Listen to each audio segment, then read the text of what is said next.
I was trying to disguise the fact that I had this disease by spending more. It ultimately ended the bulk of my wealth. That's where everything started to spiral out of control. I lost a significant portion of money gambling. I lost the bulk of my money investing in real estate.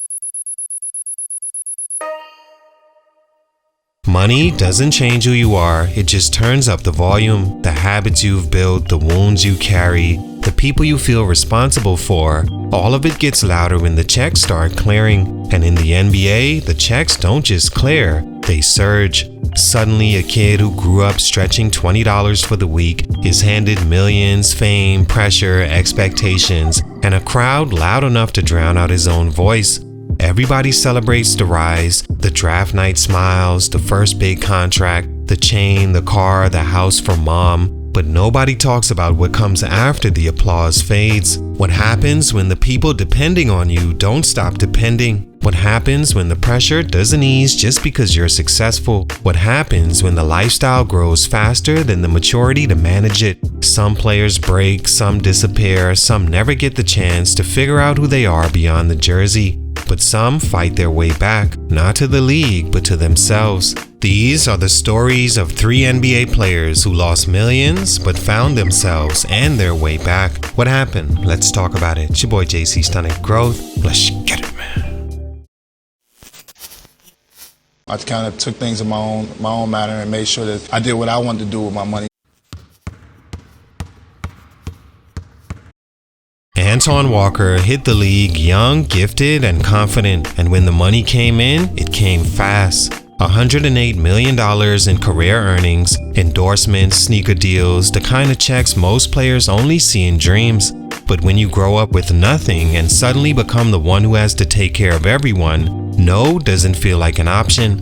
Not at first. Walker didn't just spend money on himself, he spent it on family, friends, neighborhoods, entire circles of people who depended on him. And that's not stupidity, that's love paired with pressure. It's what happens when you become the one who, quote, made it before you ever had time to understand what that fully means.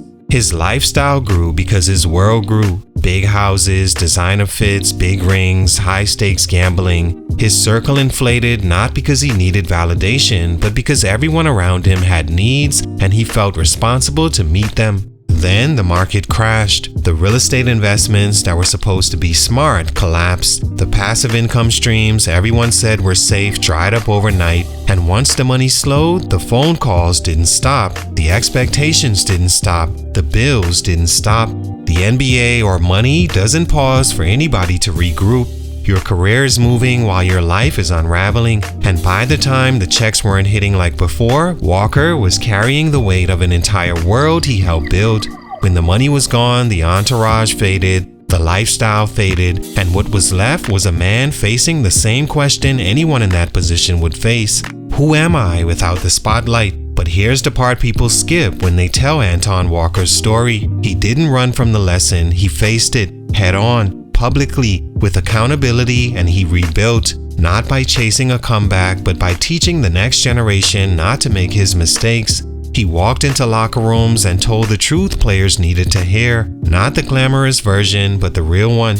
Anton didn't just lose money, he gained perspective, and that's a different kind of wealth. $100 million or $100 with a disease is zero no matter how you add it up. Vin Baker didn't lose his money because he was reckless. He lost it because his lifestyle stayed the same after his income changed. And that's the trap many players fall into, especially when the fall isn't sudden but gradual. When Vin was at his peak, all-star, max contract, face of a franchise, the spending matched the status. Homes for family, cars that announced presence, a circle that depended on his success. That wasn't ego, that was responsibility, or at least what it looks like when success hits before foundation does. But while his life stayed loud on the outside, something quieter was happening inside. Alcohol wasn't about celebration, it was about relief. The pressure to live up to the expectations of being the guy in multiple cities weighed heavy. And what starts as one drink to relax can become a routine. A routine becomes dependency, and dependency shows up in ways the league has no patience for. Vin started showing up late. then sluggish, then inconsistent, and in the NBA, where contracts are built on performance and reliability, unreliability costs millions. Boston gave him a big deal, but when the drinking worsened, they suspended him. That triggered clauses. Once that contract was gone, the income never returned to the level his lifestyle was built on. But the bills didn't shrink, the mortgages didn't shrink, the support didn't shrink, and the people who counted on him didn't shrink. The money didn't disappear in one moment, it drained slowly, like water leaking from a cracked glass.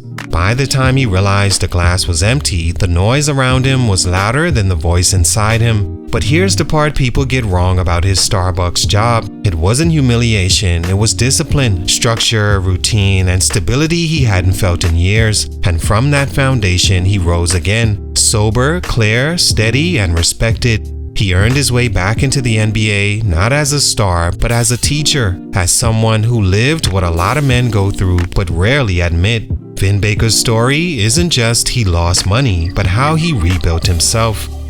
The alcohol started to take control of my life, and I couldn't control the alcohol or the partying. Shawn Kemp was electric, to say the least, one of the greatest in-game athletes the league has ever seen. 6-time All-Star, skywalking power forward, a player who made arenas feel alive the moment he gathered 2 steps in transition. But with spotlight comes everything around it. The fame, the travel, the attention, the circle that grows faster than the guidance to manage it. And like a lot of young stars in the 90s, Kemp was handed celebrity before he was ever handed structure. The money came fast and life got faster. Endorsements, luxury cars, social pull, and the reality of being the guy everywhere you go. And behind the dunks and swagger was a young man who didn't yet have the tools to separate identity from attention. Shawn wasn't reckless, he was unprepared, like so many players who climb from little to everything overnight. Over time, the weight stacked. Contract demands, changing teams, the physical toll that comes with prime era basketball when the paint was a battlefield. And then came personal life pressure, relationships, responsibilities, fatherhood spread across too many directions at once. The financial strain didn't come from one mistake, it came from life happening faster than growth. But here's where Shawn Kemp's story shifts. Where most fall and stay down, Kemp relearned himself. He went back to Seattle, the city that raised him, celebrated him, and remembered the version of him that was more than headlines and highlight reels. He invested, not just in business, but in community.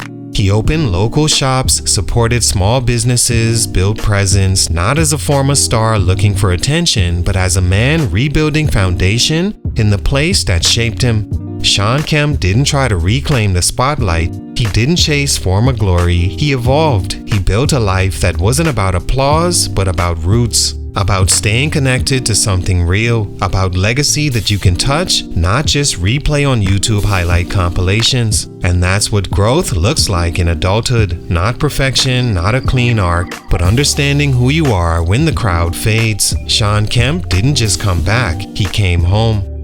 All in all, these stories didn't end at the fall. They live in the quiet moments after, when the crowds fade, the jerseys come off, and a man is left with his thoughts. Success can put you on top of the world, but it can't tell you who you are. Money can open every door and still not give you peace. And the league can celebrate you today, then forget you tomorrow without ever teaching you how to handle either reality.